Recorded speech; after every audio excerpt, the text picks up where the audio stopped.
കുംഭമാസത്തിലെ ശിവരാത്രി ആഘോഷത്തെ വരവേൽക്കുന്ന കേരളത്തിലെ ഏറ്റവും വലിയ പുണ്യഭൂമിയാണ് എറണാകുളത്തെ ആലുവ ശിവക്ഷേത്രം. പരബ്രഹ്മസ്വരൂപനായ മഹാദേവൻ പ്രധാന പ്രതിഷ്ഠയായുള്ള ഈ ക്ഷേത്രം പെരിയാറിന്റെ തീരത്താണ് സ്ഥിതി ചെയ്യുന്നത്. ആലുവ റെയിൽവേ പാലത്തിന് സമീപം പെരിയാർ നദി രണ്ടായി വിഭജിക്കുന്നു. വിഭജിച്ച ഒരു ഭാഗം മംഗലപ്പുഴയായി മാറുന്നു.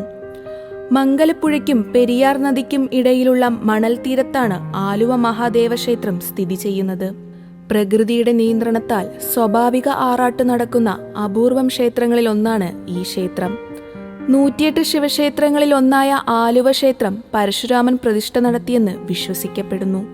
ശിവലിംഗം പ്രതിഷ്ഠിച്ച ശേഷം പരശുരാമൻ ഇവിടെ ഒരു ക്ഷേത്രം പണിതിരുന്നുവെങ്കിലും പ്രളയത്തിൽ നശിച്ചു.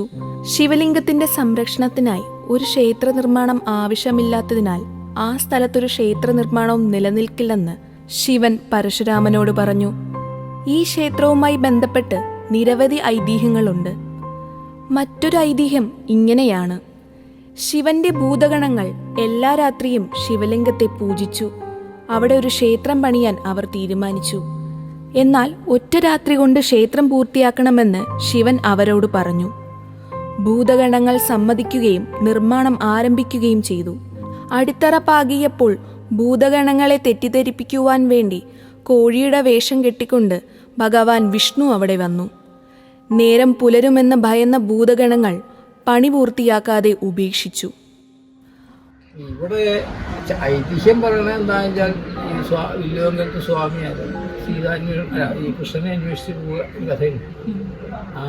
എനിക്കെന്തോ അവർ തമ്മിൽ തല്ലിപ്പോൾ ഞാൻ അന്തക്കാലി കാണാനൊക്കെ കേൾക്കുമ്പോഴോ അങ്ങനെ ആളെ അന്വേഷിച്ച് പോകുന്ന വഴിക്ക് ഈ മണൽപ്പുറം അന്ന് മണലാണ്, മണൽപ്പുറം മുഴുവൻ ജടയായിട്ട് കണ്ടു. അങ്ങനെ അദ്ദേഹത്തിൻ്റെ ദൃഷ്ടി ഇവിടെ വന്ന് ചെയ്യുന്നു കണ്ടു എന്നൊക്കെയാണ്. അപ്പം ഇവിടെ ഈ പുഴ കിഴക്കിൽ നിന്ന് വരികയാണ്. ആനമതിക്കാണ് ഉപയോഗിച്ച് പെരിയാറ്. ഇവിടെ ഒന്ന് 2 കൈവഴിയായിട്ടുണ്ട്. ഒന്ന് വരാപ്പുഴ, ഒന്ന് കൊടിമലൂർ പോവുകയാണ്. അപ്പോൾ ഈ മംഗലപ്പുഴ പാലവും മാർത്താണ്ഡവും പാലം, ഈ 2 പാലം, ഇതിൻ്റെ ഇടയിലുള്ള ഈ ഏരിയ മുഴുവൻ ഈ ദേവസ്വമായിരുന്നു പഴയ കാലത്തെ സംഘം ഇതിൻ്റെ കാരണന്മാർക്ക്. അപ്പം അത് ശിവരാത്രിക്ക് വരുന്ന ഭക്തജനങ്ങൾക്ക് വിശ്രമിക്കാൻ എന്നുള്ള സ്ഥാനത്തായിരുന്നു. പിന്നെ ഈ ഇപ്പോൾ 15 ജില്ലകളിലോ അങ്ങോട്ടുണ്ട് ദേവസ്വമൊക്കെ ജില്ലകളിലേക്കാണ്.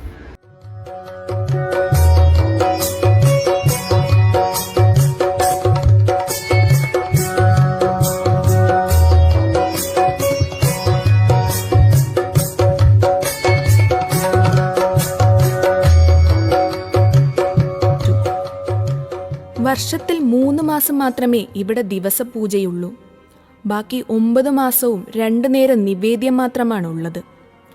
കുംഭത്തിലെ ശിവരാത്രി, മീനത്തിലെ ഉത്സവം, തുലാമിലെ വാവുബലി, കർക്കിടകം എന്നിവയാണ് ഇവിടത്തെ പ്രധാന ഉത്സവങ്ങൾ. ധാര, രുദ്രാഭിഷേകം എന്നിവയാണ് പ്രധാന വഴിപാടുകൾ. രാമരാവണ യുദ്ധത്തിൽ കൊല്ലപ്പെട്ട പക്ഷിശ്രേഷ്ഠനായ ജടായുവിന് ശ്രീരാമൻ ഇവിടെ കർമ്മങ്ങൾ ചെയ്തുവെന്ന ഐതിഹ്യമുണ്ട്. ഇന്നൊരു കഥ പറയുന്നത് ഈ ക്ഷേത്രം അറിവുന്നാവാൻ പറയുന്നൊരു കാരണം ഇവിടെ ഈ വൈക്കമേറ്റുമാനങ്ങളുടെ അടുത്തുകൂട്ടി എന്ന് പറഞ്ഞ പോലെ 3 അമ്പലങ്ങൾ വന്നിട്ടുണ്ട്. ആലുവ, കടുങ്ങല്ലൂർ ഒക്കെ. അപ്പോൾ ഇവിടെ ശിവന്റെ ഭൂതങ്ങൾ അമ്പലം പോകും. അപ്പോൾ വിഷ്ണുവിൻ്റെ കോഴിയായിട്ട് പൂജിക്കും, അവരുടെ ജോലി തടസ്സപ്പെട്ടു. എനിക്കൊരു ഐതിഹ്യങ്ങളാണ്. ഇവിടെ ബലിയിടുന്നത് അത്യധികം വിശേഷവുമായി കണക്കാക്കപ്പെടുന്നു. മലയാളം കലണ്ടറിലെ അവസാന മാസമായ കർക്കിടകത്തിലെ വാവുനാളിൽ ഹിന്ദുക്കൾ നദീതീരങ്ങളിലും കടൽ തീരങ്ങളിലും ഒത്തുകൂടി മരിച്ചുപോയ പൂർവികരുടെ ആത്മാക്കൾക്ക് ബലിയർപ്പിക്കുന്നു. ആലുവ മണപ്പുറം എന്നറിയപ്പെടുന്ന എറണാകുളം ജില്ലയിലെ ഈ പെരിയാറിന്റെ തീരം കർക്കിടക വാവുബലി പ്രമാണിച്ച് പ്രാധാന്യമർഹിക്കുന്നു. മരിച്ചവരുടെ ആത്മാക്കൾക്ക് മോക്ഷം ലഭിക്കുവാൻ ശിവരാത്രി അനുബന്ധിച്ച് ക്ഷേത്ര സമീപത്തുള്ള മണപ്പുറത്തെ നാനാഭാഗത്തു നിന്ന് എത്തുന്ന ലക്ഷക്കണക്കിന് വിശ്വാസികൾ തടിച്ചുകൂടുന്നു.